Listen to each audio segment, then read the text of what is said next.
Na po, 2 minutes.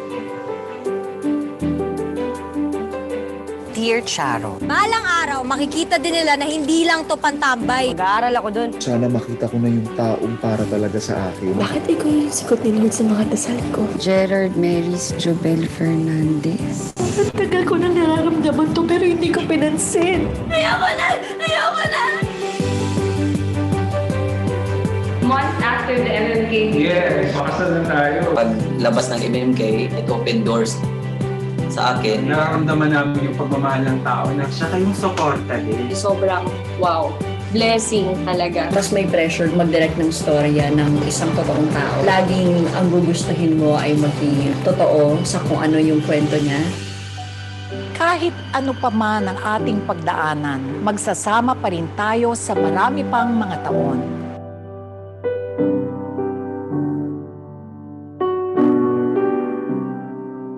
Ngayong Last 1 minute. sa MMK. Thank you for spending your morning with me. This is Karen Bordador. Fun and exciting times ahead. Cheers, guys! May baso! Ano to? Binisita ko lang yung boyfriend ko dito. Ikaw inaaresto namin. Nasalang Republic Act 9165, Comprehension of Dangerous Drug Act of 2002. Mom, I didn't do it. I didn't know about the drugs. Uy, may Englisher na tayong kasama. Last 30. Makakalabas ka dito. Ako wala rin akong kasalanan. Pero mag-iisang taon na ako dito. Pwede ba magpatulog ka? Kaila Estrada bilang Karen Bordador sa isang 2-part special. Hindi Standby. ko alam kung anong nawawala sa akin araw-araw habang nandito ako. Kung anong 10, nawawala 9, sa'yo 8, dahil sa 7, akin. Pagod na ako 5, umasa. MMK, 2, Sabado, 1. 8. You. Magandang tanghali po sa lahat ng mga kapamilyang nakatutok sa atin this noon. Ako po si Miss Mela Habijan at ikinagagalak ko pong i-welcome kayo dito sa makabuluhang araw kung saan pag-uusapan natin ang kapangyarihan ng kababaihan sa pamamagitan ng kwentong nagbigay at magbibigay sa atin ng inspirasyon na mapapanood natin sa MMK. This is your MMK MediaCon. Pagbati po sa lahat ng mga makapangyarihang kababaihan sa Luzon, Visayas, Mindanao at sa buong mundo. We are celebrating International Women's Day today, May 8. Kaya naman po kung ikaw ay isang babae, cisgender or trans woman o isang taong nagpapahalaga sa kapangyarihan ng mga kababaihan, ang araw na ito ay para sa iyo. Kaya sa lahat ng mga nanonood sa atin live na live on Facebook, dyan sa ABS-CBN Facebook page, sa ating MMK Facebook page, sa RCD Narratives, sa ating mga kapamilya abroad through the Filipino channel, Star Magic Philippines, at sa mga Facebook pages ng ating kapatid na si Karen Bordador at Kaila Estrada. Magandang hapon sa inyong lahat.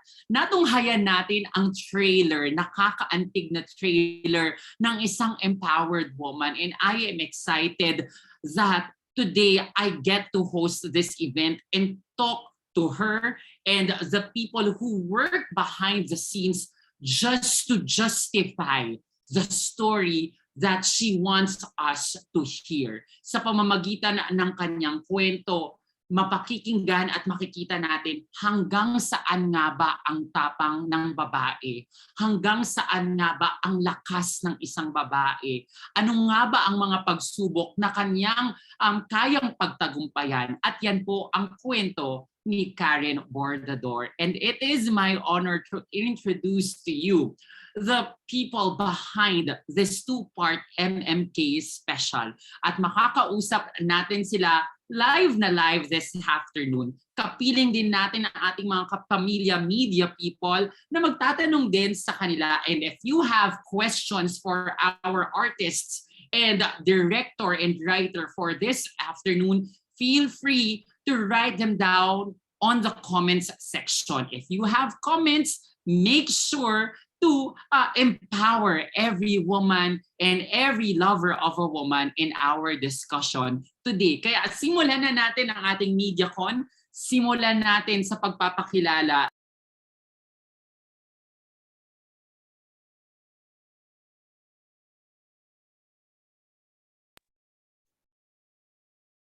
Muli po, I hope naririnig na tayong lahat. Ayan, pasensya na po dahil ganito talaga ang mga activities during a live. Pero tuloy-tuloy pa rin natin ang ating kwentuhan this afternoon. Kilalanin na natin ang mga bumubuo ng MMK episode na ito. Simulan natin sa direktor ng Karen Bordador episode. I'd love to know how it's like to work with such an empowered set of women. Let's all welcome Direct Raz de la Torre. Hi, Direct Raz. Hi, everyone. Hello. And first of all, happy International Women's Month to everyone here. And I'm so happy that we get to talk about our very special two-part episode for today. Thank you so much for empowering women like me. Through you, mapapanood natin ang isang kwento ng tapang, ang isang kwento ng pag-asa. At ikaw ang nag-maneuver nito for a cisgender man like you. How did it empower you, Direk? Well, it's always good to really see a story told from the perspective of a woman, no? Kaya ang maganda dito kasi is it's their voice. Kumbaga, lehitimong boses ito. Makikita mo naman sa mga kasama natin ngayon. All the women who were part of this storytelling, they always put a part of themselves in the telling of the story. So ako yung nagko-conduct no? Pero hina-harness natin lahat ng perspectives na ito. And in mainstream media, it's always important to amplify the voices of all these women. So for me, that's also empowering. And for me, I feel like I become part of the movement to empower more women by being part of projects like this. Thank you so much for being an ally of women like us. This is an important conversation today on International Women's Day. Babalikan ka namin mamaya, Direk. Ngayon naman, kilalanin natin ang sumulat ng episode na ito. Siya ang kumatha, nag-research at nag-abala kung paano ba natin maikukwento ng buong puso ang storya ni Karen. Let's all welcome Woman of Power, Ara Jel Badayos. Hi, Ara. Hi, good afternoon mga kapamilya. Thank you for joining MMK on International Women's Day. Yes, and she is the head writer of MMK. For a woman like you, Ara, mahirap ba na ikwento ang salaysay ni Karen? Actually, mahirap when we got the story, it was really exciting for us kasi we've done stories naman where letter senders were sent to prison. But we never have told the story na which really got into the detail of the life inside prison yung everyday life ng mga babae doon, the kind of relationships that those women form inside. So it was really fascinating for us. Ang kwento na to ay na-research din, no? I just have to sila Kevin Alambra, researchers namin, at si April Halandra, and it was co-written by Maribel Ilag. Pero ang masasabi ko sigurong hirap lagi, hindi lang for this story, is yung responsibilidad ng MMK to tell the story of the letter sender as truthfully and as sa essence ng kanyang pagkatao at ng kanyang kwento. So yun lagi ang responsibilidad na lagi naming laging dala-dala ng show. Though that's a tough responsibility, with MMK being the longest running drama anthology in Asia, I'm pretty sure na ang paninindigan para sa katotohanan ay laging napapanatili with writers and a pool of writers that help build this one-of-a-kind story that we will be seeing this Women's Month. Maraming salamat, Ara. I'm pretty sure marami pa tayong tanong mula sa ating mga kapamilya mula sa media in a while. Ngayon naman, i-welcome din natin at batiin natin ang Happy Women's Month ang isa sa mga pinaka-inaabangang aktres ngayon sa telebisyon at pelikula. We have Lou Yanong. Hi, Lou. Oh my! What what an introduction. Maraming salamat po. Hi Miss Mela, hi Miss Ara. Thank you sa mga ating kapamilya na nanonood. Thank you for joining us. And happy International Women's Day. Happy International Women's Day to you, Lou. Ang tanong ko, why did you say yes to this project? Oh my gosh. I just love the story so much.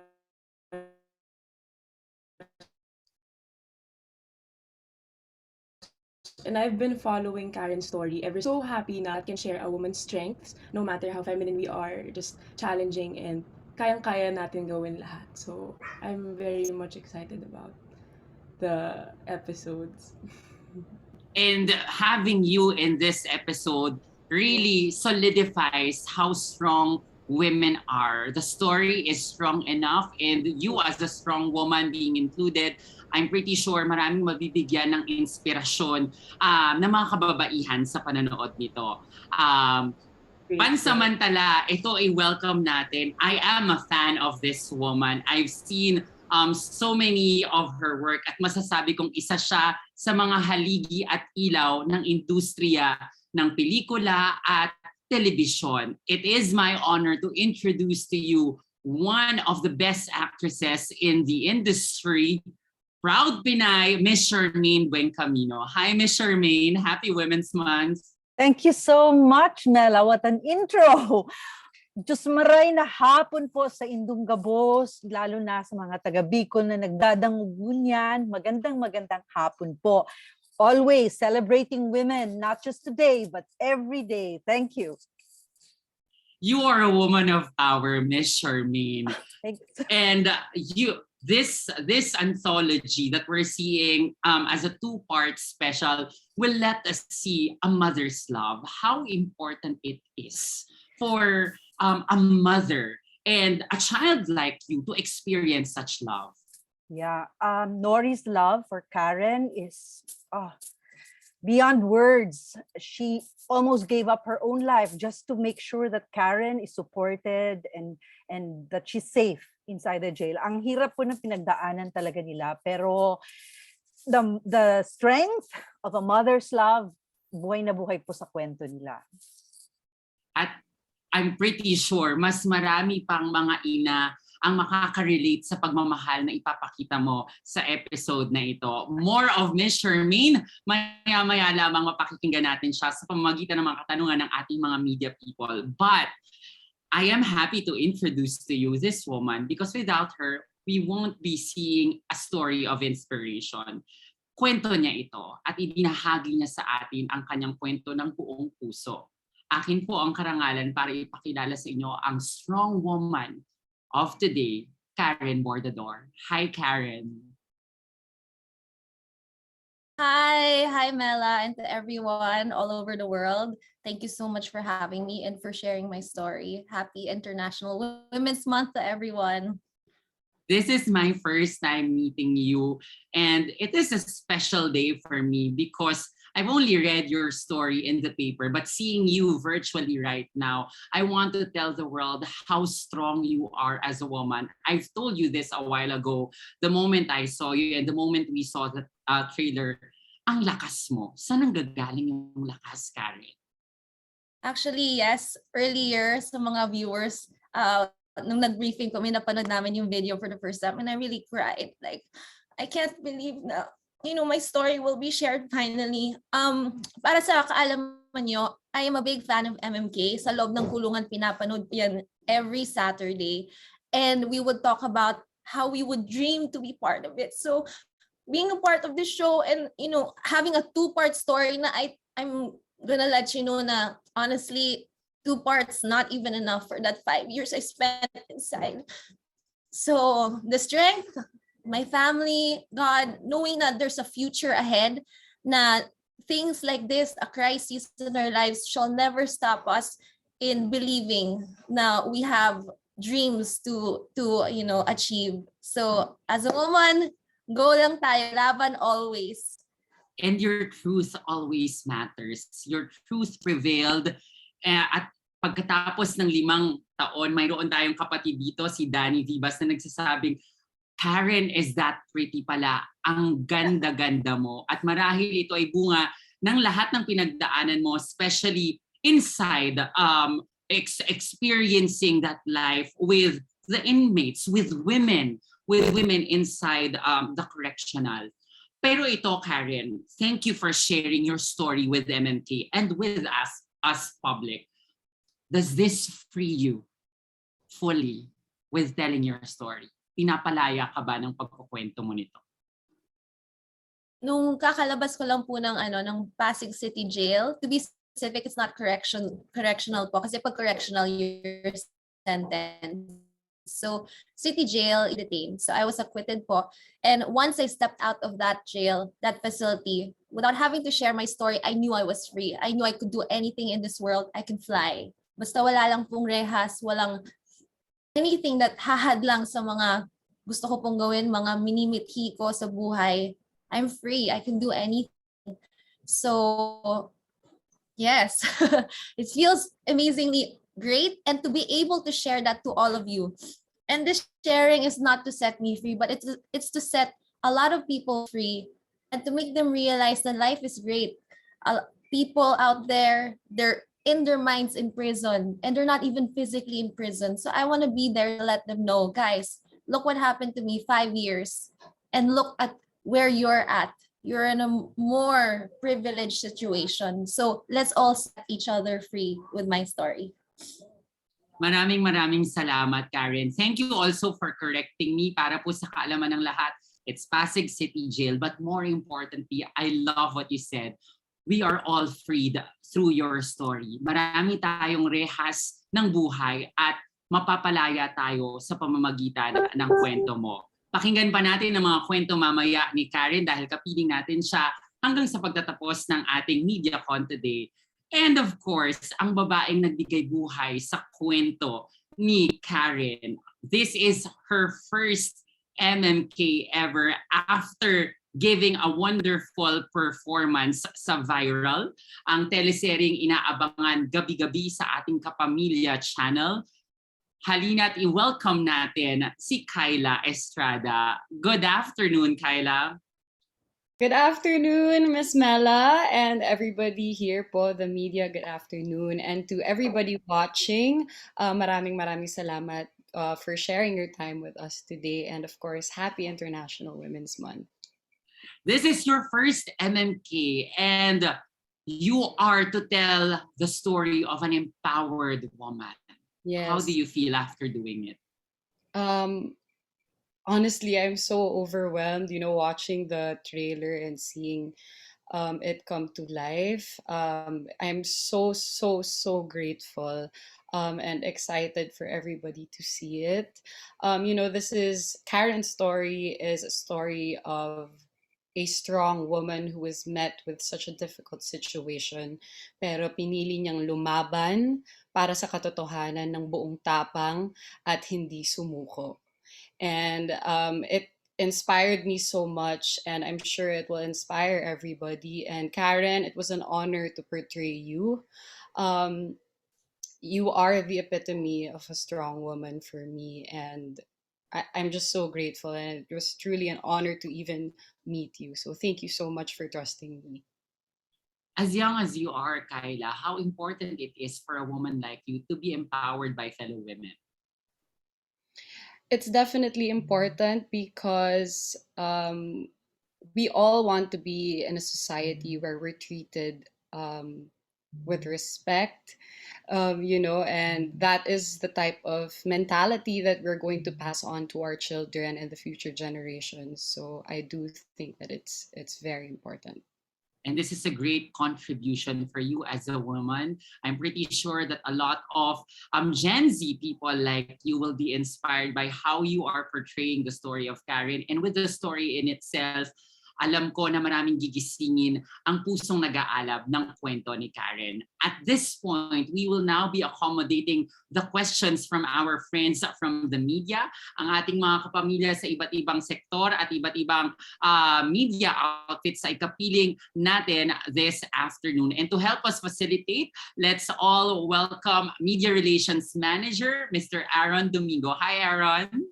Hi Mela, happy International Women's Day sa inyong lahat, and shout out to Ma'am Charo Santos, our beloved icon. Thank you so much, Ma'am Charo, for this opportunity.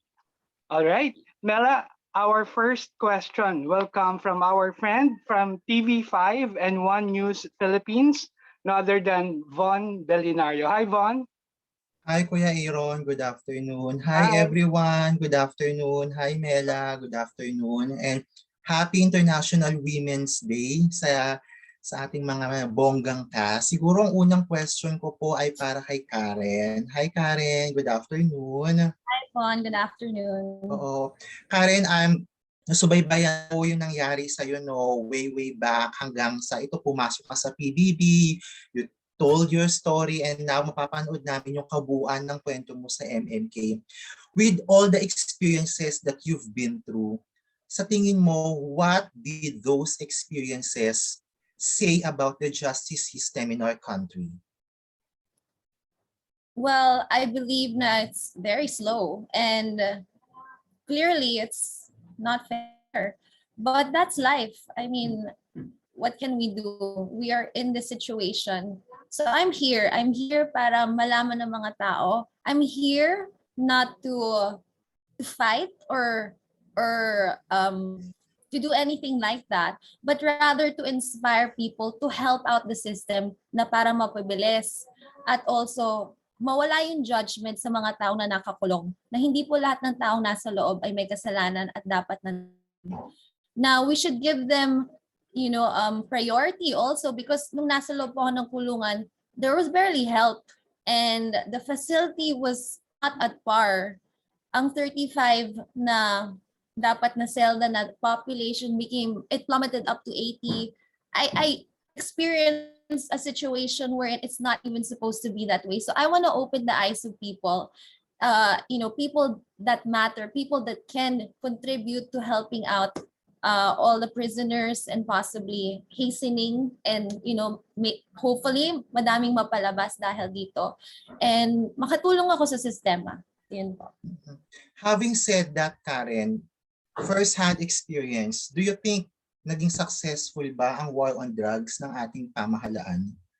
I really don't want to comment on anything like that. My whole story is to inspire people and to let everyone know that we should not judge others from what they hear, but rather directly from the person, knowing their story immediately. And it's bad to cancel. That cancel culture na I found out when I got out, it's rampant. It's too much. People should not judge others, definitely, because that can put them in a really bad situation. And look at my situation. I actually got jailed for it, so I hope I hope to inspire, be more understanding, more caring, be more loving, everyone out there, because we are going through a really bad, like pandemic na nga. Huwag na tayo mag-cancel culture, guys. It can get to really again what I experienced. So there. Yeah, kudos to you, Karen, for being brave and for sharing your story through MMK. Siguro yung last question ko is for Kaila. Hi, Kaila. Good afternoon and Happy International Women's Day. Hello. Kaila, yeah. How challenging it is to play the role of Karen, and what are your personal takeaways portraying her character, her role? I would say it was very challenging because ang hirap po talaga ng pinagdaanan ni Karen. And, I kept telling myself habang nagtitaping kami na I cannot imagine going through what she went through. And the fact that she's so positive and yung fighting spirit niya na lumaban regardless of what was thrown at her, sobrang nakaka-inspire po talaga. And I think my main takeaway was, there's always a light at the end of the tunnel. And her story really showed me that. And she found a purpose, she gave herself a purpose. And she was also at service of other people. She was able to help so many people and herself, given the situation that she had. And I felt like that was so inspiring na given her situation, nakatulong pa rin siya sa mga ibang kasama niya. And she just trusted, she prayed, and she believed na lalaban ako, kaya ko makalabas dito, lalaban ako. And yun talaga. Yun po talaga. We're looking forward to your portrayal and we're looking forward for this episodes, this two-part episode. Thank you so much, Kaila. Thank you so much, everyone. Thank you, Kuya Aaron. Thank you, Mela. Keep safe, everyone. Thanks, Von. And we'd like to congratulate din Kaila sa kanyang markadong performance sa viral scandal gabi-gabi. Congrats, Kaila. Marami pong salamat.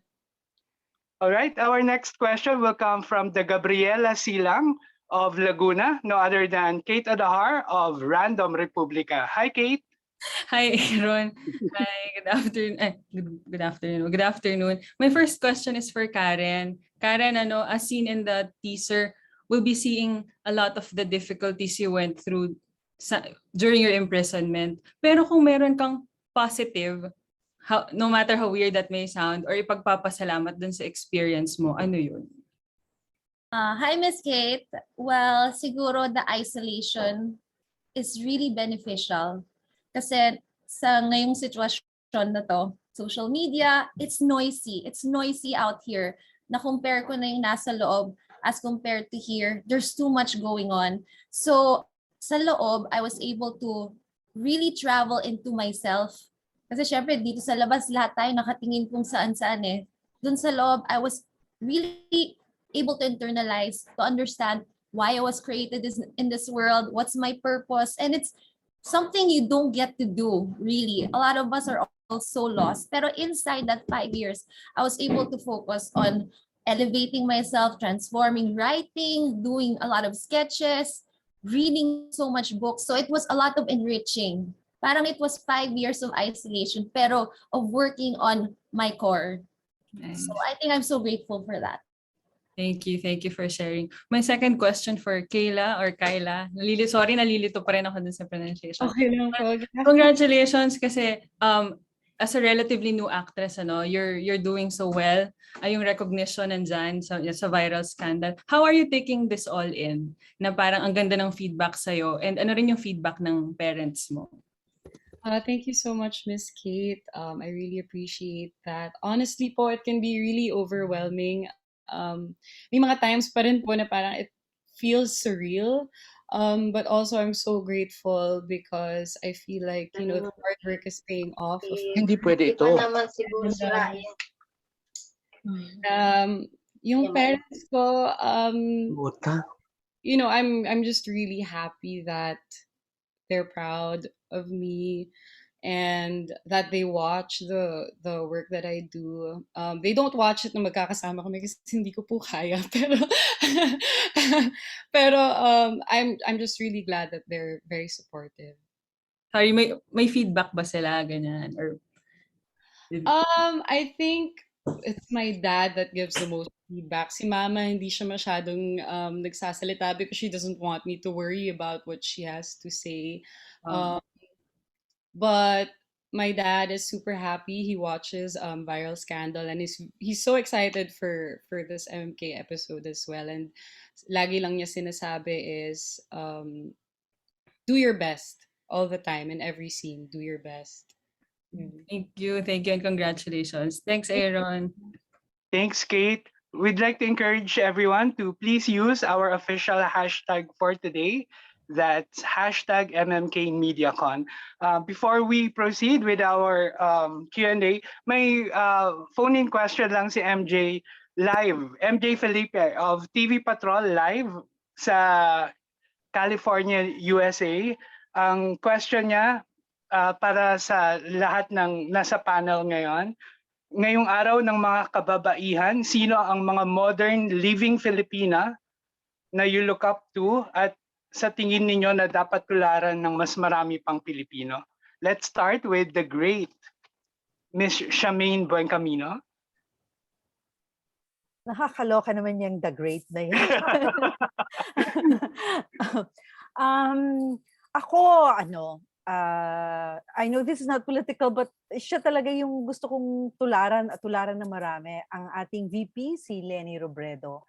Dahil kahit na ayaw niyang tumakbo bilang presidente, pinangunahan siya ng pagmamahal sa ating mga mamamayan, sa ating bansa. Kaya kahit na ayaw ng pamilya niya, medyo ayaw niya rin, talagang sumabak siya sa pagiging pag-run for our president.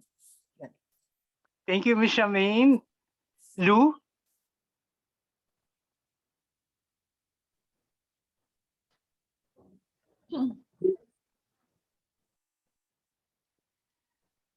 Naka-unmute po pala.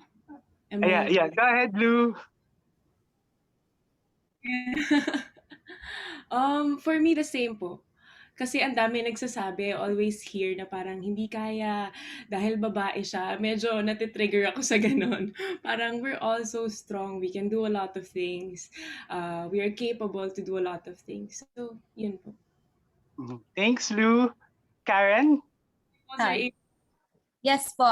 Although she is not a public figure, but she is a hero to me than my mom.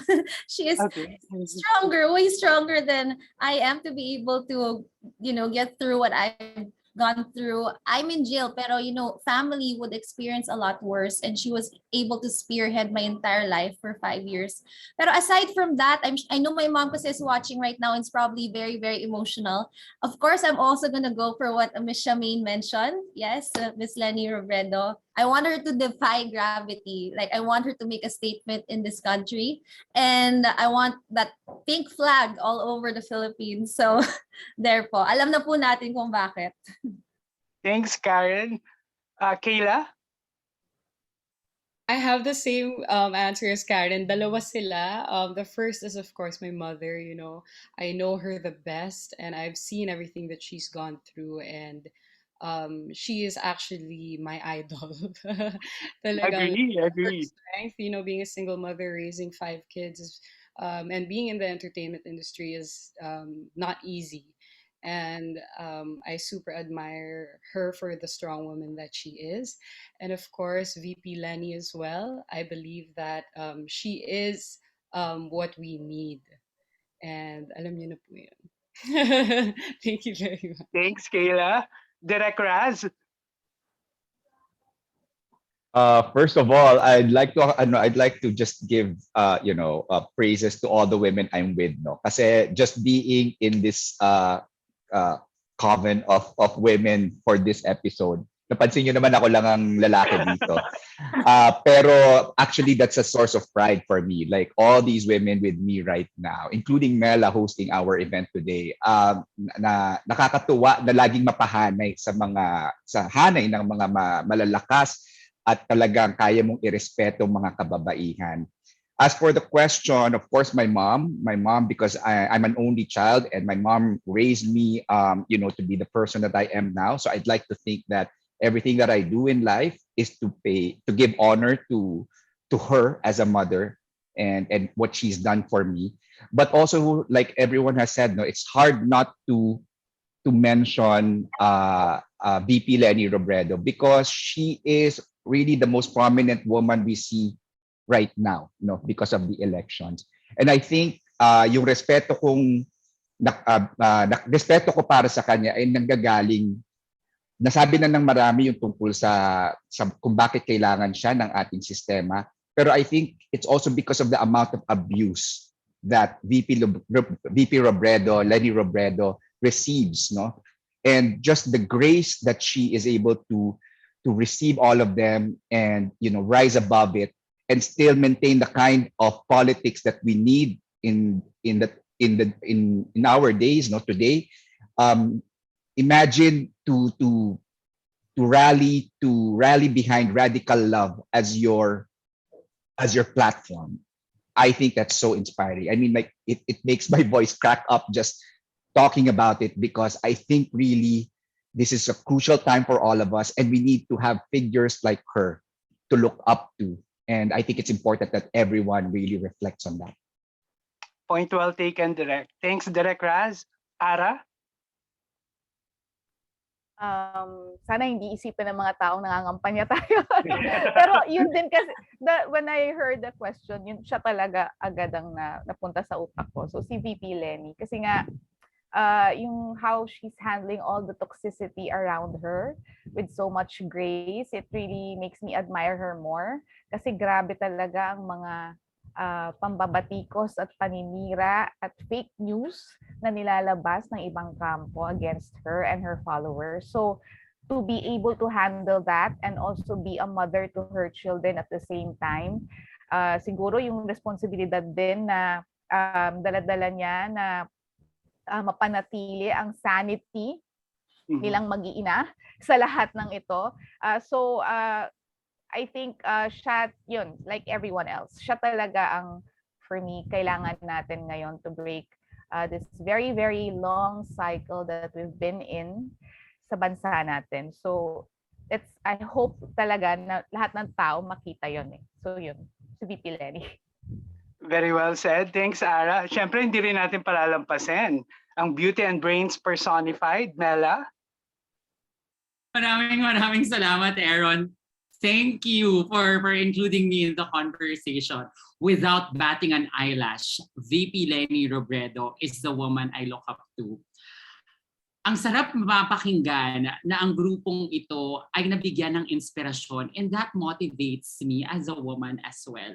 I have interacted with her, and the language she speaks is inclusion. I was at a rally yesterday and I stood beside fellow women and they said, babae ka. And that's because we all admired a woman. Just to be felt and to be included in a roster of women, it means I am affirmed. VP Lenny Robredo affirmed my womanhood. My fellow women who are rallying behind her affirmed my womanhood. Direct Raz, a man, a cisgender man, is affirming my womanhood. Definitely, if we see a woman who actually integrates this essence, hindi ba't mas magiging maganda ang ating lipunang Pilipino, because we do not leave anyone behind. I wasn't left alone, but I was included. Nice. Prayers can move mountains. It can, it does, it will, it always will. Amen, amen. Thanks, Mela.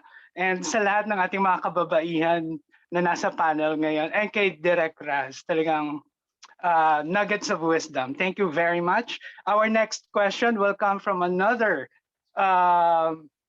Gabriela Silang. Walang iba kundi si Albert Abilido of chickenesavenue.com. Hi, Albert. Hey! Mabuhay! Thank you to Hi, Pamilya Albert. Aaron.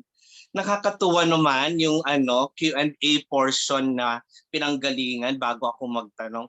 Gusto ko rin sanang sumagot. Char and anyways, anong tawag nito? This question, I would like this to be addressed by the female cast of MMK.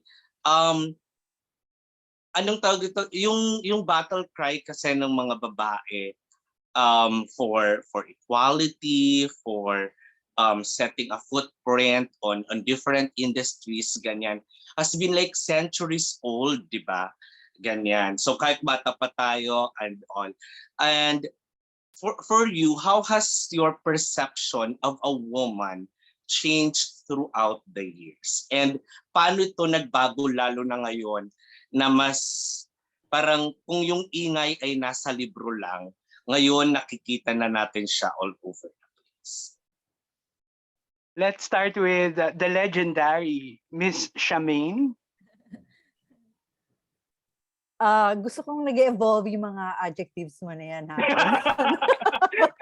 Kasi Miss Charmaine, ang hirap i-describe yung kasing husay mo at respetado na artista dito sa industriya. Talaga pong mauubusan kami ng adjective para i-describe kayo. Ako, kinikilig naman ako dito. Kinikilig. Maraming salamat. We love you, Miss Charmaine. Salamat. Albert, actually, yun yung yung perception change of women. No? Kasi we're always being asked, like I was just in an interview earlier for Philippine Heart Association about the discrimination on women. Na ang feeling ko parang parang wala na yan eh. Hindi naman sa wala na, no? Pero napakalakas na ng mga babae ngayon. Super strong. And we have shown it and we are proving it everywhere, not just here in the Philippines, but internationally. And I think the strength of women, the way it has evolved, is by accepting our femininity. What makes us strong is our sensitivity. It's not our physical strength. It's not, we're not really here to compete or be on equal, compete with men and prove that we are of the same, no? But it's more of we are here to complement men. We are here to complete men. They won't be complete without us. We're the givers of life. Di ba, can you imagine how strong we are sa amin nanggagaling yung sumusunod na henerasyon na hindi rin namin maibibigay without the men. So, ang babae lang talaga, and I think this will, evolve in the way women handle situations with so much grace, actually, as compared to men. I think this will just continue because we are in a world na kumbaga communication is open, it's global, and we are seeing the strength not just of women from here, but from all over the world, especially in time of crisis like now. And the women in the forefront are really, kumbaga, proving that we are strong. Ayokong sabihin stronger kasi it's competition again, it's comparison. So yan. Thank you, Miss Charmaine. Lou. Hi po, Sir Albert. Hello, nice to see you. Hi, dear. Hi po. Yeah, same as Miss Charmaine. Parang nandun na po. Parang hindi naman na kailangan. Parang it's already known that women are strong. But for me, para sa sarili kong story, a huge example is working with Kaila during this story and Karen and the ability to work together as a team. No competition, no anything. I didn't feel that. And yun, parang just through the years, with example for PBB, I was with Kiara, just working together as a team in the industry. Malaking bagay po yun sa akin. The no competition, no feeling that because their only competition is ourselves. Yun po yung, I think, yung malakas sa ating mga babae. Thank you, Lou. Karen. Yes. I believe women are very influential, honestly. Like behind a strong man is always a stronger woman. And then now we're not anymore behind. We're right in front, leading our way to getting our decisions followed. So it's very exciting. We don't need a partner anymore, or kaya nga sabi nila happy wife, happy life. Hindi naman tayo lahat wives. So I guess not only are we influencing, we are spearheading a lot of the things right now. And as women, with our lipstick, with our eyeliner and our heels, or maybe even without it, we're doing great in this world. So like what Miss Charmaine said, I think it's so passé, very old school to say na parang, girls are still trying to fight for their position. We got the position and we're right in front of it. So, yun. Thank you. Kaila. Yeah, I agree with everyone. Wow, I mean, it's so great to be with such strong women. I feel like our voices are being heard. We are being accepted the way if in the past we weren't. And it's just great to see that we actually have an all-female cast here. And our emotional, our sensitivity is our strength, and that, it's not the physical strength, just like what Miss Shamin said, and I completely agree with that. And it's nakakatuwa makita yung evolution ng women, and to be with such empowered women, to be in a community of such empowered women, and to have a candidate, a presidential candidate that is also a strong and empowered woman. And I think that says a lot about where the direction the world is going in terms of the perception of women. Yeah, thank you. Oh my God, and I love your inputs. Sana yung mga nang tsatsaka ng mga babae, matsaka na rin. Ganun. Diba? Hindi sila makamove on. Grabe na yung mga babae ngayon. Ayan. And ano na lang, kay Kaila and kay Karen, like with you, Karen, you experiencing it yourself, and Kaila somehow experiencing it through through this MMK. Feeling you, what do you think has to be fixed in our justice system? Whoa, that's a lot of work you're asking for. I mean, you have to start from the very bottom. I guess siguro generally, I would get to increasing more judges, having more public attorneys that would really fight for their clients. When I say clients, yung mga detainees, and having more budget, or maybe allocating the budget and using it for what it should be. And to me, kasi being in prison is not to punish. Yes, it could be for punishment, but also empowering the people inside, giving them a better outlook about life. Kasi many of them are not educated at all. Kaya sila napupunta sa loob. They're even unaware bakit nandun sila sa loob. So maybe let's start off from the very first unit that we have. It's our family. Having core values in our family, giving education to our children, and being able to bring them up in a good environment. I think that's firstly what we should do. And then the justice system will follow through. So, yun, start off with your family first. For me, I feel like I agree with Karen, but also I feel like choosing the right people to lead our country also. It's one way to do it. I mean, it's the way to do it as well. And I feel like, yes, prison shouldn't be for punishment, but more for rehabilitation, because we want the people in our society to improve, and we want them to learn and be better. We don't want them to suffer. So that's for me. Nice. Thank you. Albert, Oh my no? God. Sobrang Very articulate, generous. no? Thank you. Yes, and sobrang articulate ng ating mga panelists. And thank you so much, Albert, for your wonderful questions.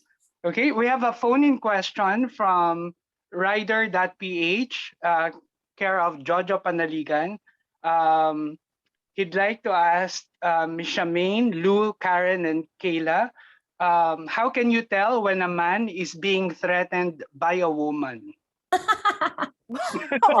ahead, Karen.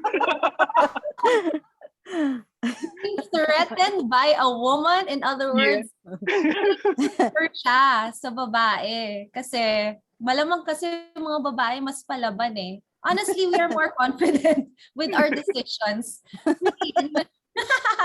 Natatawa po ako sa question.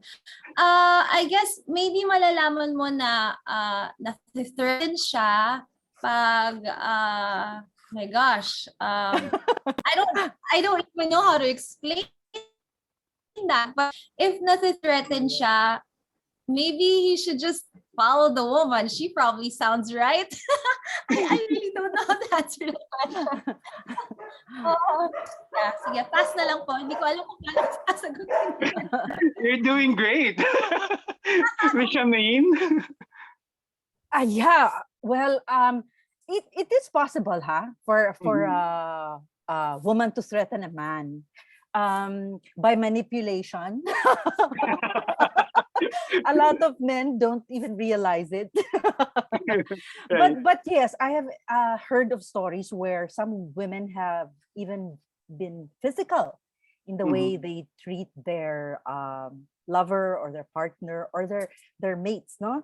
So how can you tell? I guess if you don't share, kumbaga, if you don't feel the love of a woman, instead you feel threatened by it, like parang she's making all the decisions, you cannot give your own opinion, you feel constricted, you feel that you're not being yourself as a man, then you are being threatened by your female partner. It's possible. That's how I would rate it. Nice. I really appreciate it. Kaila? Wow, that is such a difficult question.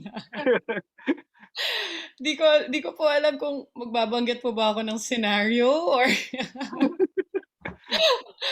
I guess based on personal experience na lang, I feel like a man is being threatened by a woman when somebody asks me a question and I'm explaining something, and then they say they think they know better and they just explain exactly what I said.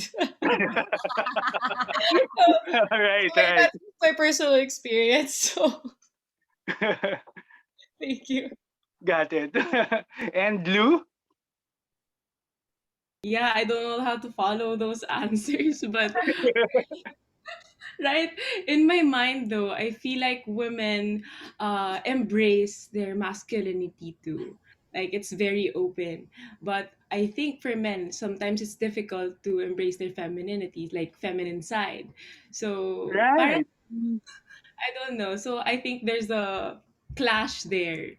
Na parang being open, we're so open to not everyone. I'm not generalizing everything, but yeah, I think it's my theory for myself.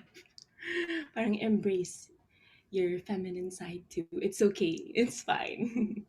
Galing, galing. Thanks, Lou. Para tayo nasa Miss Universe, Ang no? ganda nga ng questions, Aaron. Correct. In fairness, I am living for the questions talaga. Exactly, di ba? Super. And thank you for those answers. This set of women empowers me a lot just listening to your answers right now. Correct. I am happy to be a woman today. Right, right. Mhm. And we have a question from Christina Alpad of the Manila Times. This one goes to Karen. Kay, how does it feel seeing your life story deconstructed in the longest running anthology in Asia? Wow. I've always said MMK is the most iconic show on, in the entire world. Pwede bang world na lang, not just the Philippines. For Yes, all the yes. Pinoys, it is such an honor to be even, told like yung story ko there. Because it's a 2-part episode pa, parang wow. On a very beautiful month where it celebrates women. So to be, to see it in pictured and movie in a video and seeing all these actresses play the part and asking me yung mga behind the character and all that, I'm like, wow, I used to live it for 5 years quietly on my own. So sabi ko one day, I wonder if someone would like to share the story. I write it in my planner, like every single detail of what happens to me in a day, and it's gonna be in a 2-part episode. Who is able to say that? Diba? Who will be able to say that? I just want to thank you. It's amazing. So na-manifest mo na ito long before pa. Inside sa jail po, we call it Columbia para lang mas light, or Hong Kulong. Nag-usap po kami sa loob na parang, ay nako, one day mag-MMK ka ha, paglabas mo, MMK agad. Tapos in less than 6 months, they reached out. Like actually, I think in 2 months pa lang na nakalaya po ako. So, alam mo yun, yung what you dream about, it really happens when you pray for it. So, I'm gonna make a lot of people inside Colombia very proud. So, I can't wait. Right. And after, di ba, mong lumabas, nag-PBB ka, and then ngayon, MMK naman. Grabe yung no blessings, no? Talagang yes grabe. po. Honestly, I could not expect less kasi si Lord talaga, pag nilagay ka sa isang sitwasyon, I will be loud and proud about it. Talagang the longer and the harder the pain is, the greater the happiness and joy that you will get.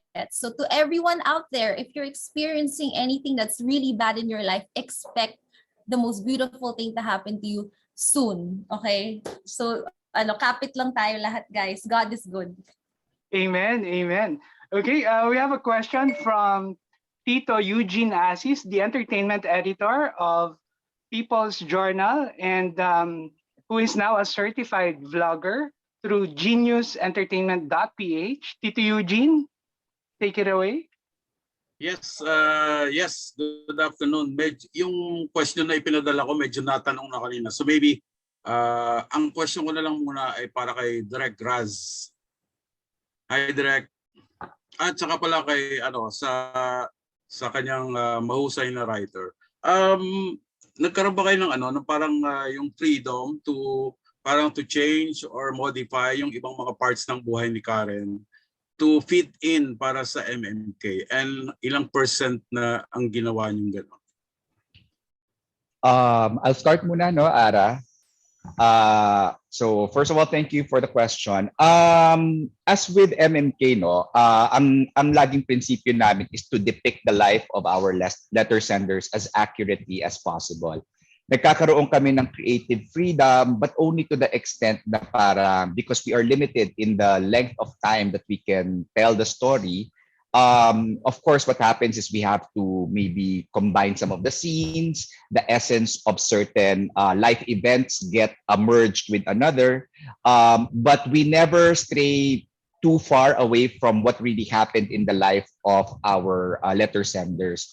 At what we do, everything that we do whenever we have changes, ayan, si Ara can talk about it. We always get the consent of our letter senders para alam nila at nako-confirm namin kung nakaayon pa rin ito sa naging takbo ng kanilang life stories. Dahil pinapangalagaan namin, syempre, yung obligasyon namin sa aming mga letter senders. In fact, this particular episode is one of those rare situations wherein our letter sender is right there on the set with us. Dahil hindi pa yata nababanggit sa buong MediaCon natin. Ngunit si Karen po ay umarte rin sa ating episode.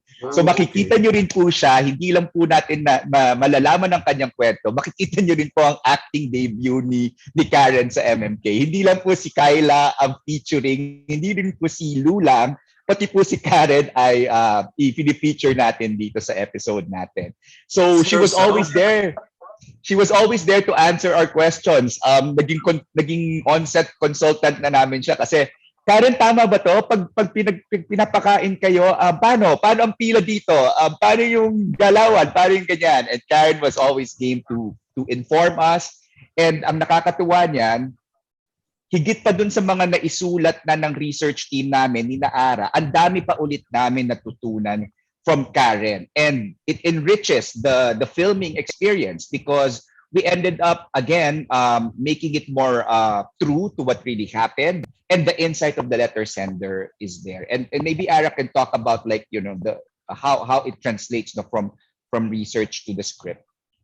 Yeah, like with this episode, kasi ang MMK talaga mula research, sobra ang collaboration and back and forth with the letter sender. So with Karen, talagang from research and then from the treatment until the last taping script, yung final draft.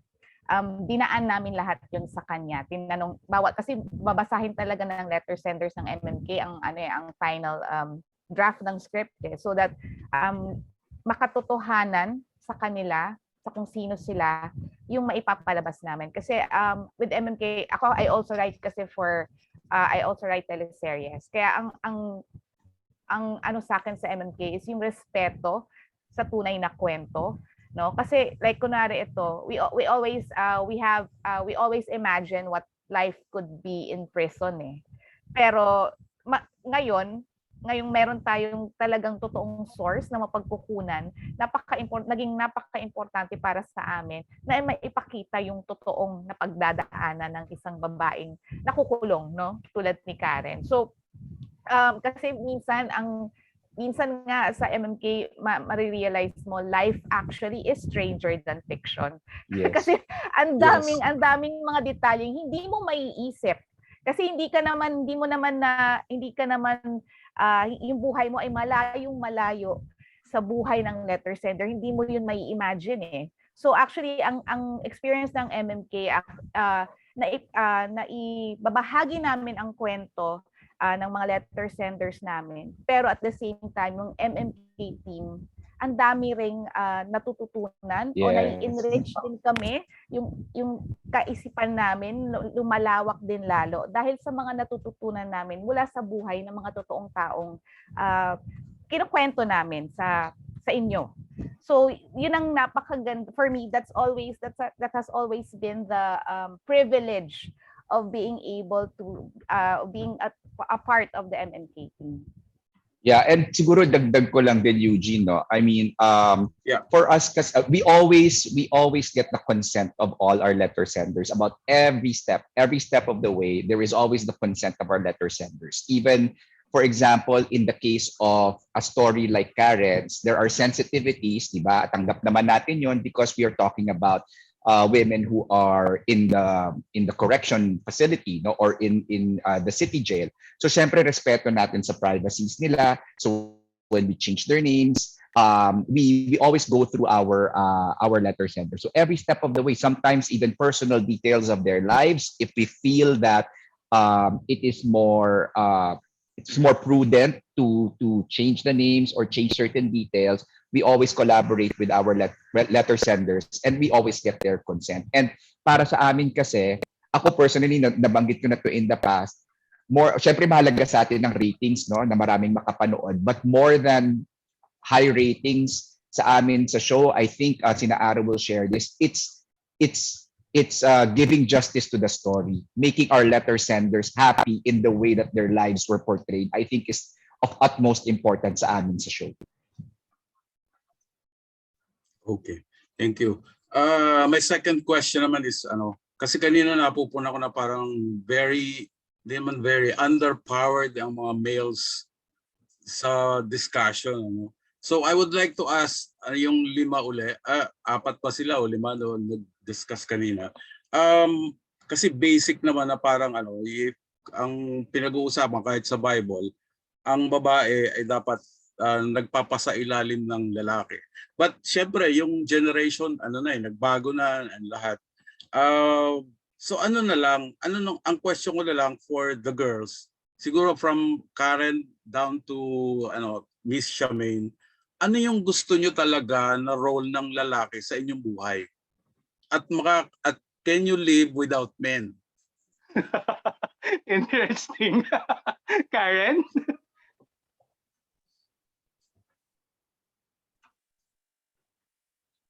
Nawala yata sila. Karen, you're muted yata. Okay. Thank you so much for that question, Sir Eugene. Firstly, yes, I can live without a man, but I would love to have one though. I am single. But I guess I believe that guys are here to be our partners.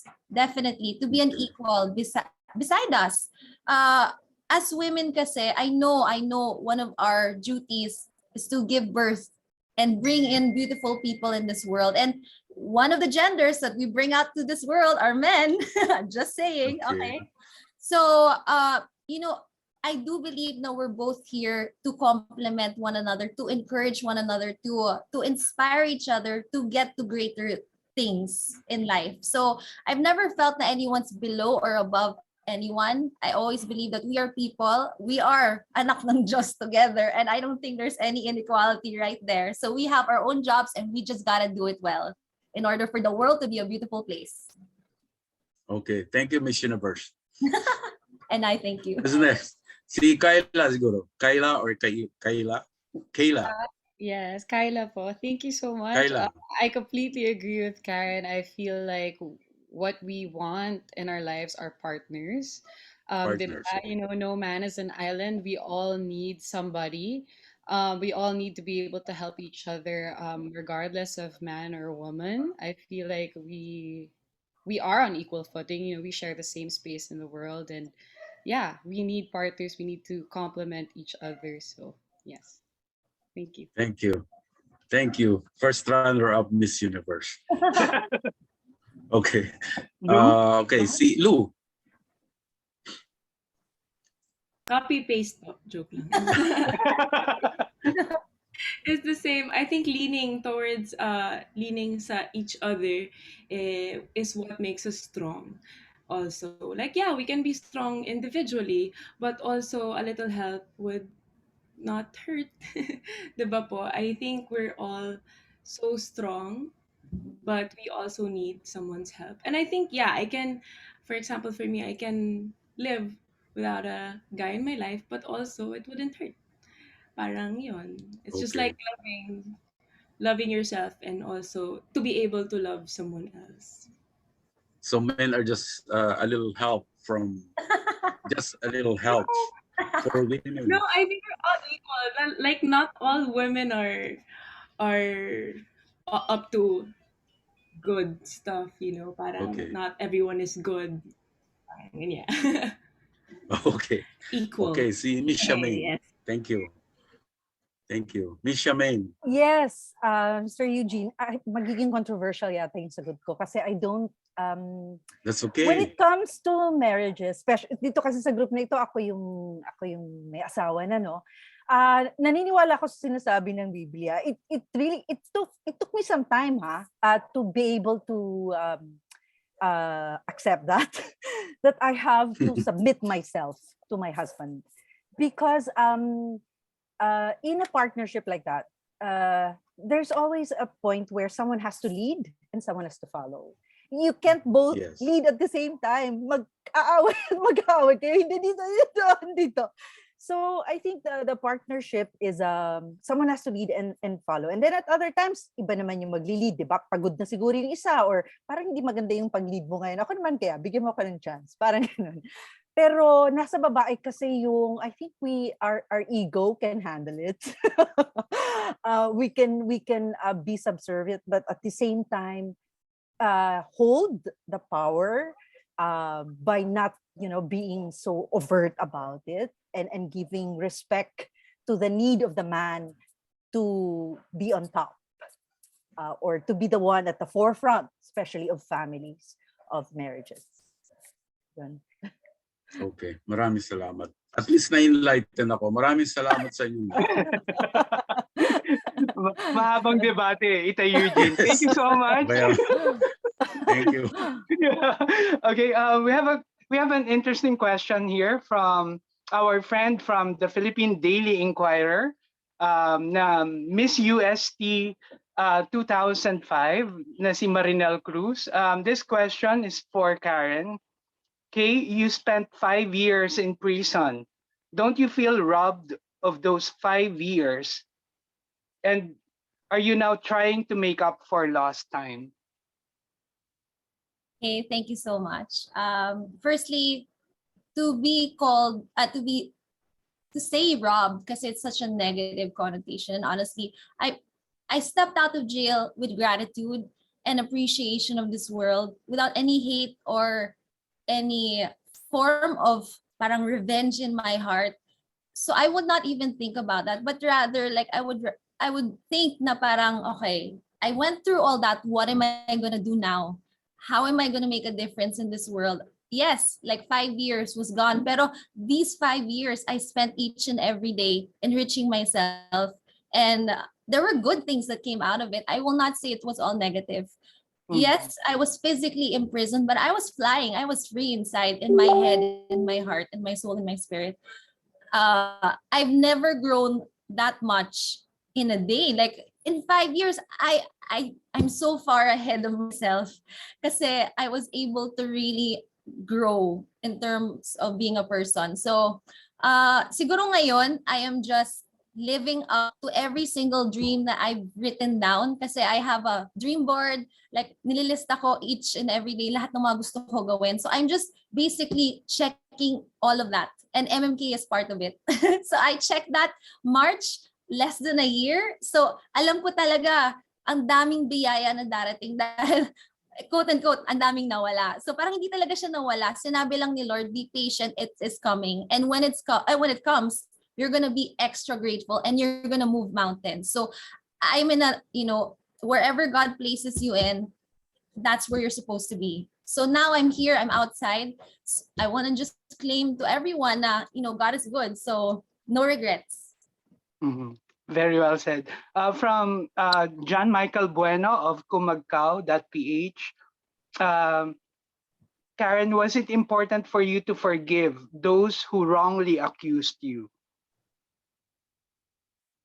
Yes, definitely. Kasi po, ang hirap mag-move on, or it's just hard to even smile or even sleep at night, or even say na I have no regrets or no revenge in my heart if I've not forgiven. But at the same time, iniisip ko po din kasi like everyone has done something in their lives and it doesn't mean that they mean bad for others. Unless kung gusto ko talaga, I'm mad at humanity, diba? I don't want to be like that kind of person. I want to be a forgiving person who has a heart to give to others. And how can I give if I have not forgiven?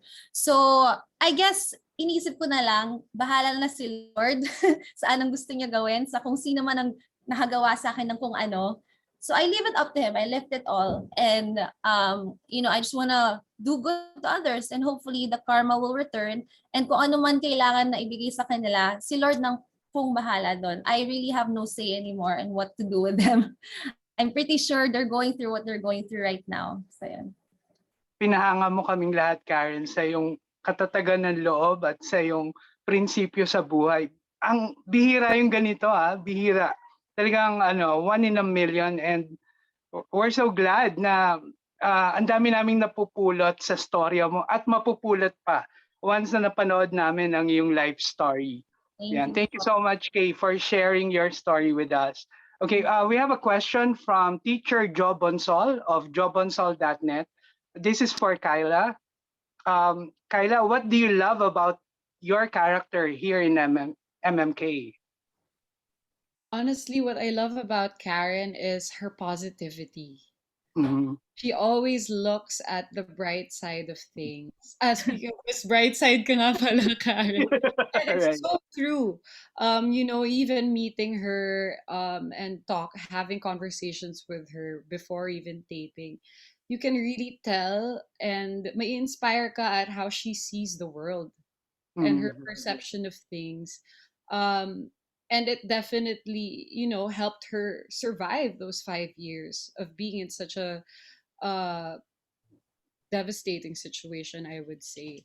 And kaya lagi ko sinasabi sa sarili ko nung nagtitaping kami is, wow, ang galing ni Karen. Iba talaga. Iba yung tapang niya. Iba yung fighting spirit niya. Iba yung Correct. determination niya. Yung trust niya na makakalabas ako dito, okay lang ako, I'm good. She made friends inside. She found a purpose inside. It didn't stop her from living. And that is what I love about Karen. And that's what I Agreed. love about portraying her also. I learned a lot. Right. And Kayla, ano yung mga challenges na hinarap mo habang tinitape nyo itong MMK episode? I guess the challenging part is I've never been in a situation like that or even close. So I Mhm. felt like nung una I was so nervous because I wasn't sure where to channel that, and I really just focused on Karen, like what she must be feeling, yung nasa presinto siya and feeling niya makakalabas naman ako kaagad pero linipat siya sa Pasig City Jail. What about my mom? What about my future? So, it was more of just channeling how that would feel in real life if I did um, go to jail for 5 years. Yun, I think that was the most challenging part, is to really get into that mental and emotional space. Mhm. And sabi ni Mami Jo, you are very articulate. Where do you go to school daw? Oh my gosh, really? Thank you po. You have the facility of the language kasi. And talagang may substance when you talk. Mhm. Thank you po. I went to school in Obi Montessori until high school Mhm. and then CSB po for college. Okay, thanks, Kayla. Thank you. For Miss Shamaine, being a veteran awarded actress, how is this story affecting your view of pain and struggle? Oh, this story actually what was so painful for me when I first read the story of Karen is not Karen's struggle and triumph, but it's the pain that is brought by our justice system. Right, right. Parang it's so unfair that the Filipinos should be subjected to this kind of system. And parang I know that even Karen is very, careful about it. I'm older, so I'm not. Feeling ko talaga parang ano ba naman? Ano ba naman? Pilipinas, gising! Parang ganun. Parang we really we should have respect for each and every Filipino. And I was telling my family na parang, can you imagine si Karen Bordador belongs already to a higher middle class family, an affluent Right. family. They have the Right. means. Mhm. She is known, and yet, diba, the system has made her suffer like this. What more are kababayan sa talagang walang pera, walang koneksyon, walang support? Oh, so yun para sa akin that was a painful thing about this story. Yun. Sad reality. Thanks, Miss Charmaine. For Lou, how is your first MMK episode?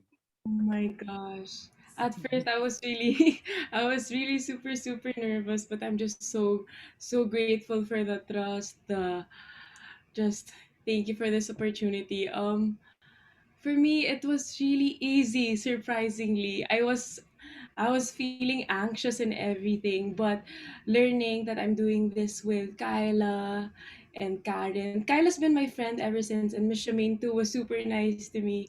And Direct Raz, they're also nice. But yeah, if nung una, gulat ako kasi kasama ko si Kaila and she's been my friend ever since like sa fashion industry. So it really helped me and she was helping me also. So yeah, she was giving me tips and tricks. Parang ganun. Same room kasi kami. Ganyan. So for me it was easy. And I learned a lot with the help of my co-actors and the team. Thank you so And much. Yeah. Ami Jos, second question for you. Kamusta na ang puso mo? Ow! It's my heart is so happy. Still learning to love myself every day. There's always a challenge naman. Not every day you're confident, not every day you're strong. But that's what makes us human. So yeah, it's happy and content. And And we're here for you, Lou. for more. Yeah. Thank you po. Yun. Maraming salamat. We love you, Lou. All right. We are down to our last question, and that killer question will come from our columnist sa Daily Tribune and isa ring professor. Walang iba kundi si Danny Vivas. Hi, Professor Danny. Prof? Mute. Hello, Ayan. I thought you were going. Hello, sir. Wait. mas maganda ikaw magsabi, Prof. Ano pa yung position kong dito sa loob ng bahay. Anyway, my question is, kung is for everybody, kung babae kaya si Putin, would he have Vladimir Putin. Vladimir Putin, would he have declared war? So, do you think a woman leader would act like Putin would lead people to war? Wala pa yatang I don't know sa history kung may woman aggressor na leader. Parang yung mga mostly yata defender. Ito talaga is an aggressor. What do you say about this ladies? Miss Charmaine? Miss Charmaine, yeah. Nako, alam nyo, if a woman is a sociopath, like Vladimir Putin, she would also invade Ukraine because Vladimir is a sociopath. Yun lang. So, it really is a matter of personality. Even a woman, Miss Charmaine, might be able to do that. Will do that. Yeah, I think if she's a damaged, because a normal woman who is life giver nga ang mga babae, di ba? A normal, healthy woman won't do that. Kasi, Diyos ko naman, that will be going against the grain of humanity, of being feminine, of being a woman. So a healthy talaga a healthy, normal woman won't be able to do that, even as a president, yeah. Thank you Okay. so much, Miss What? Shamaine. Let's hear Aaron. Can we hear Karen? Yeah. Karen, stand Go, about Kay. it. Thank you. Hello po, Sir Danny. I believe Hello. women are extremely strong. And yes, kapag na-hurt po kami, kung ano-ano ang pwede namin gawin, we can move countries, we can make presidents do decisions that are out of this world. When we women want something, it's going to happen. So I just hope whoever's going to be a leader out there would be a woman with a heart. Para you don't go for war but love, 'di ba? Compassion and caring for others. So 'yon. Kailangan po talaga natin ng mga may puso na tumitibok at hindi damaged. Totoo po 'yan. Love women, guys. So it's not Thank really you a so- matter of gender but personality. Yes. Correct. Lou? Lou, sige Lou. We would love to hear you, Lou. For me po, it's the same as Miss Shamaine. It's really a matter of personality. Parang not every woman or every man. Parang it really depends on what they want, if what they went through kasi, or how they were brought up. Yeah. Correct. Yeah. And the to change, to accept that you have to change something about yourself. Parang ganun. Does it make sense? Yeah. It's Thanks, sensible. Lou. Don't worry, Lou. You were sensible. Yes. And for our last candidate, Kaila. Sige, Kaila, yeah. Hello po, Sir Danny. Yeah, Hello. I think it's the gender isn't the issue. I really feel like it's a matter of not just personality but also morals. Right. It really depends on that, and I feel like violence is not the answer, and not a man can also make that decision, not just a woman. Thank you. Okay. Thanks. That was very enlightening to me. I was thinking if Putin were a woman, he wouldn't go to war. But you're saying it really is a matter of personality and love for people. So thank you. I enjoyed your answer. Yay! Thank you so much, Prof. And see you soon sa ating face-to-face press con. Hopefully by April, no? Ang press con na ng MMK face-to-face. Thank you so much. Oh, All right, we miss each other, yeah. We all miss each other. See you soon. Thanks, See you soon Prof. too, sige. Okay. Alright. Maraming salamat sa ating mga kaibigang press na talagang nag-share ng kanilang time at nagbahagi ng kanilang mga interesting na mga tanong. Talagang sobrang nakaka-enjoy itong tanghali natin dahil ang gaganda ng question and ang huhusay sumagot ng ating panelist. Back to you, Mela. Maraming salamat, Aaron, for that wonderful session. As a listener, I learned so much from this MediaCon. It did not just present the show, but it presented life, character, views, values that matter to the core of every woman and every human being. I am honored to be in the presence of empowered men and women, journalists who are trying to build on truth that has been destroyed through the years.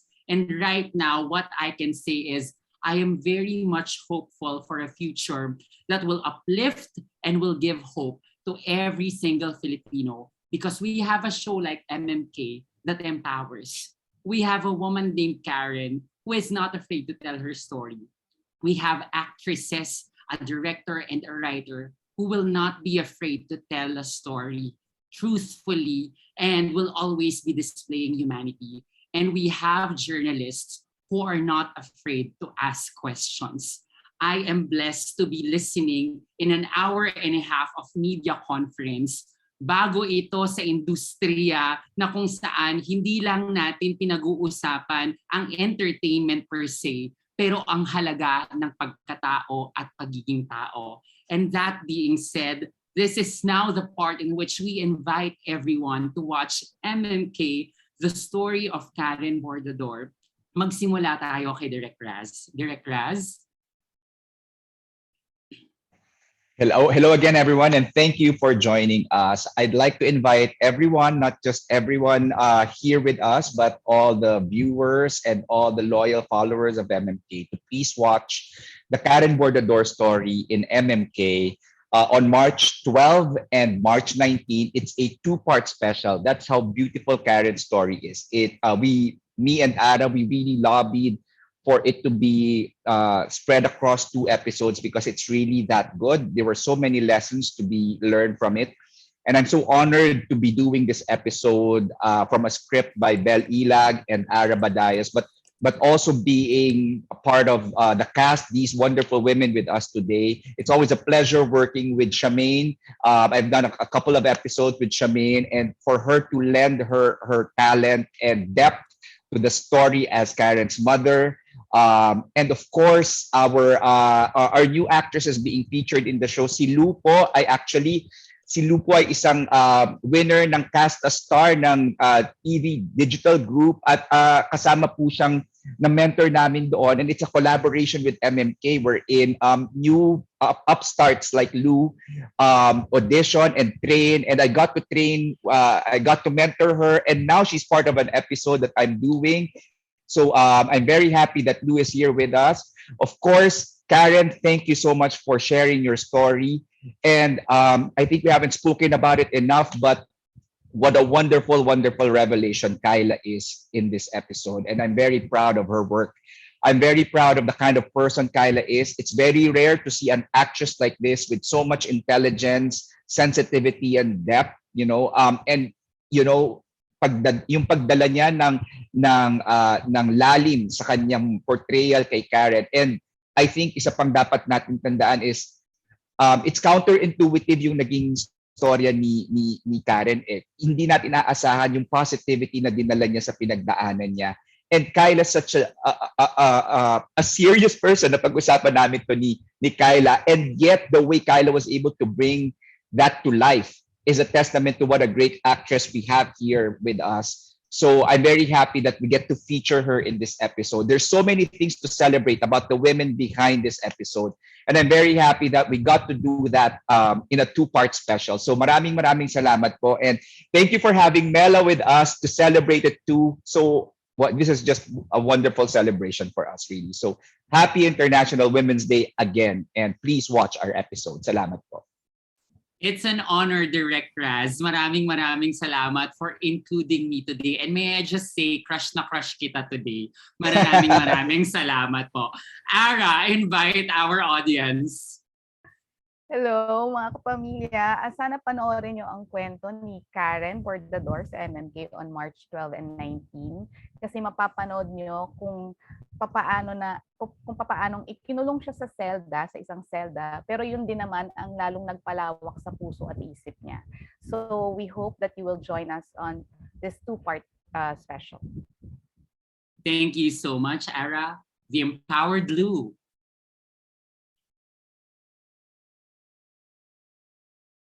Lou, invite them. Yes po, hello. Thank you so much po. I just want to say first, thank you at sa aso ko, Shuna.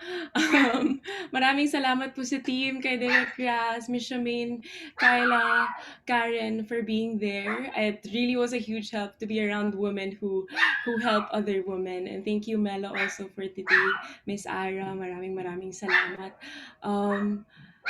Sana po ipakatutukan nyo ang two-part episode ni Karen sa MMK because I hope you get inspired as well as na-inspire niya kami sa set. I hope you feel that, and I'm sure you will.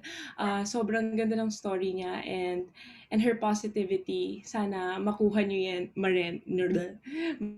rin. Sana yung lumabas siya sa inyong mga screens because you will feel that energy. And Kaila, she is so good in this episode, this show.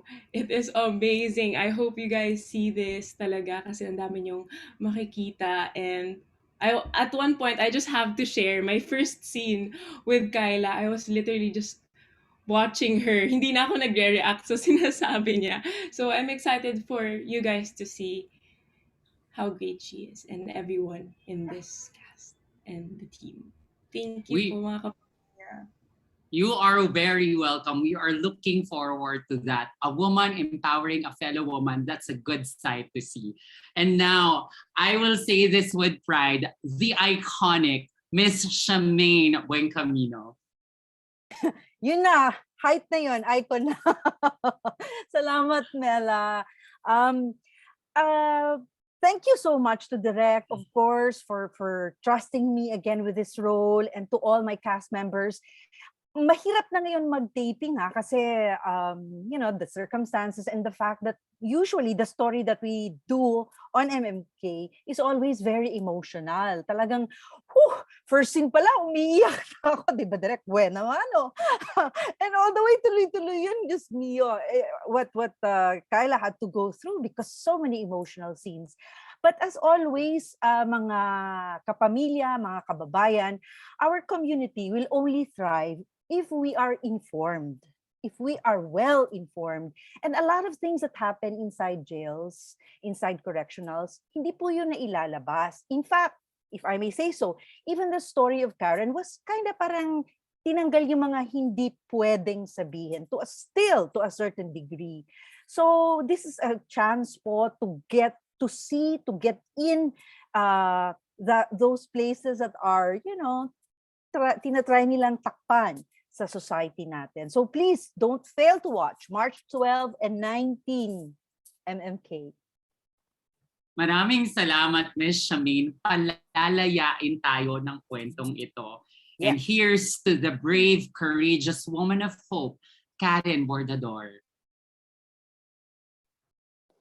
Thank you so much for this opportunity. I hope every single person out there will be inspired. Sana lumawak po ang puso nyo at isipan nyo through this episode made by amazing people. First, I want to say thank you to Direk Raz for being a lightweight. I mean, it's such a heavyweight story, but he made the set so light, and it's my first experience to be part of MMK.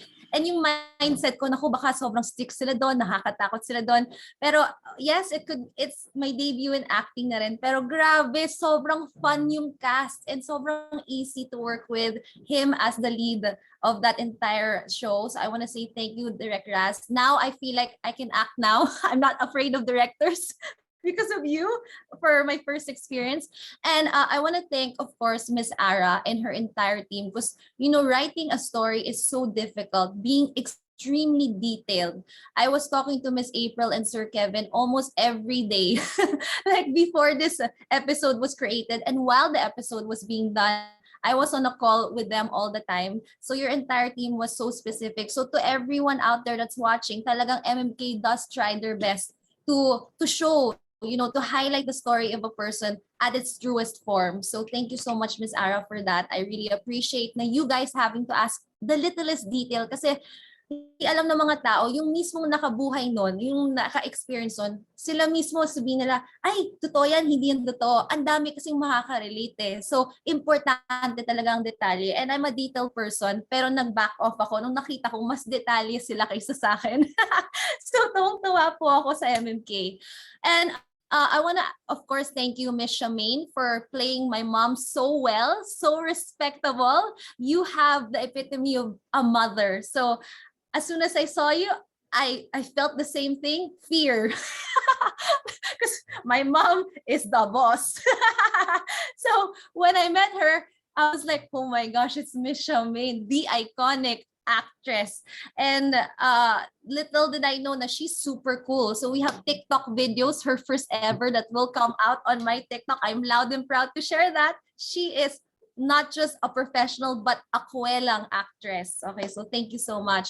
And I want to say thank you to Lou also for debuting her first acting stint on this episode, which makes it more historical for her life, for my life, for everyone. So Lou, you're such a great person, and still is. And I'm sure you're going to be a good friend of mine, and you're great. Plus, of course, Kaila. I have to thank Kaila for being an amazing actress, a perfect a person to play the role. Although sabi ko sa kanila, she's not morena, she's very, very tisay. Pero she's so good and she's so articulate, she's smart, and she's just so good at acting. Like, I had to not even tell her what to do because she understood immediately. May isang time pa nga, nung pinanood ko siya for the first time, nung nakalaya na, at naiyak talaga ako. I walked away kasi sabi ko, oh my God, she played it so well. And I just want to say thank you to Kaila kasi you're bringing to life my story of 5 years. So, ang galing ng the entire cast. And I want to say thank you to MMK because, wow, 5 years is being brought to light. So I hope you guys enjoy it. It's from the heart and it's from a history that's now going to be told. Thank you so much. And definitely those 5 years that we will be seeing in a 2-part episode will be inspiring so many people, men, women, LGBTQ+, who always just one thing, justice. Thank you for sharing your story with us. And here's the woman whom I think have given justice to your story. Narito po, Kaila Estrada. Hello po, Karen, naiyak ako sa'yo. Thank you so much. To everybody here and to everybody watching, maraming salamat. Thank you for spending your time with us. Yes, the MMK episode is going to be out on March 12 and March 19. So sana po abangan ninyo. It's such an amazing story. I want to say thank you, of course, to MMK, RCD Narratives, Direk Raz, and Miss Ara for trusting me with this episode and to portray Karen. Karen, of course, oh my God, you are such a light and you are such an inspiration. I'm so excited for people to see what you've been through, to understand exactly how we feel about you. And thank you also for trusting me to portray you in this episode. Miss Shamin, it is an honor to have worked with you, and I really hope that we will be given the chance to work together again. I super enjoyed your energy and grabe, wala akong masabi. Never in my life ko naisip na makaka-work ko si Miss Shamin. So thank you so much. Lou, to the best roommate, sister, and best friend, Vanessa, maraming salamat. Marami rin ako natutunan sa'yo and I hope to work with you also again. So maraming salamat po at sana abangan ninyo yung MMK episode na to. And I hope it inspires you just as much as it inspired us and also open your eyes to the reality of our current justice system. Thank you so much. And I'm pretty sure this is such a spectacular birthday gift for you, Kaila, as you are celebrating your birthday on the 16th. Let's greet her a happy birthday. What a fantastic way to welcome a new chapter in your life. Happy birthday! Ang gandang birthday gift. My birthday wish, join a pageant. I'll root for you. Oh my God! The world needs to hear how intelligent and empowered you are. So Kaila, wishing you all the best, and to the rest of the women cast, maraming salamat po sa pagiging ilaw sa hapong ito. We extended, but that extension is worth it. Salamat sa pagbibigay ng mahalagang insights. Kay Ara, I look forward to meeting you in person. Direk Raz, sana magkatrabaho tayo. Gayon din sa mga actress na nasa harap ko ngayon, though virtually, I would love to hug you with open arms. Muli, mga kapamilya, abangan po natin ang kwento ni Karen Bordador. 2-part special po yan sa MMK. That's going to be on March 12 and March 19. Tuwing Sabado po ang MMK, 8:30 p.m. Pagkatapos po yan ng Pinoy Big Brother Community Season 10.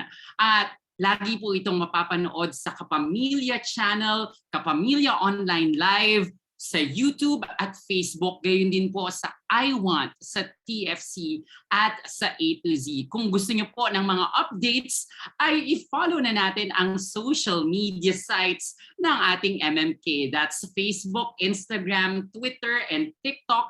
That's at MMK Official. Ngayong Marso, buwan ng kababaihan, itaguyod natin at itayo natin ang mga inspiring stories of women like Karen Bordador. It's a month-long celebration, kaya magiging siksik, liglig at mag-uumapaw ang pag-ibig natin sa bawat babae ng ating buhay. At bukas, March 9, 8 to 10, abangan natin ang pagsasanib puwersa ng MMK at viral scandal sa isang family kilig campaign. Ito po ay bahagi ng Operation Odette, isang daan sa pagtutulungan, isang kampanya po ng inyong Kapamilya Network, ABS-CBN at ABS-CBN Foundation para matulungan ang ating mga kapamilya na lubos na naapektuhan ng Bagyong Odette. This is streaming live on FYE channel on Kumu and ABS-CBN Entertainment YouTube at Facebook accounts. Mapapanood din po ito sa I Want TFC at sa Sky Cable channel 955 on HD and 135 on 5D. Halos 2 oras na pag-uusap po ito hinggil sa MMK episode na mapapanood natin. Pero 3 bagay ang babaunin ko. Ang kababaihan ay puno ng kapangyarihan. Kapangyarihan ng lakas na anumang uri ng paninikil ng lipunan at paninikil ng buhay, lagi itong maaalpasan because women will always have that heart of gold. Kapangyarihan para lumaban sa katotohanan. Always and forever, women strive to hold on to their truths because truth has set us free throughout the history of mankind. And lastly, kapangyarihan ng pag-asa. Nawa sa kwento ni Karen, matutunan natin that hope will never die. No matter how small this hope is, ang pag-asa ay laging nabubuhay. At ang pag-asa ay isabuhay natin sa bawat araw. Malay natin, sa Mayo 9, ay maging kulay rosas ang bukas. And that's me na nangangampanya directly po dito sa ating MMK MediaCon. Gayun pa man, I hope all of you learned something out of this MediaCon as much as I did. Today, we celebrate women and I am with you in raising the bar in saying, babae, laging umaabante. Ako po si Ms. Mela Habijan and happy to have hosted this Women's Month celebration of MMK. Mabuhay po tayong lahat. Mela for President. Thank you, Mela. Well done, well done.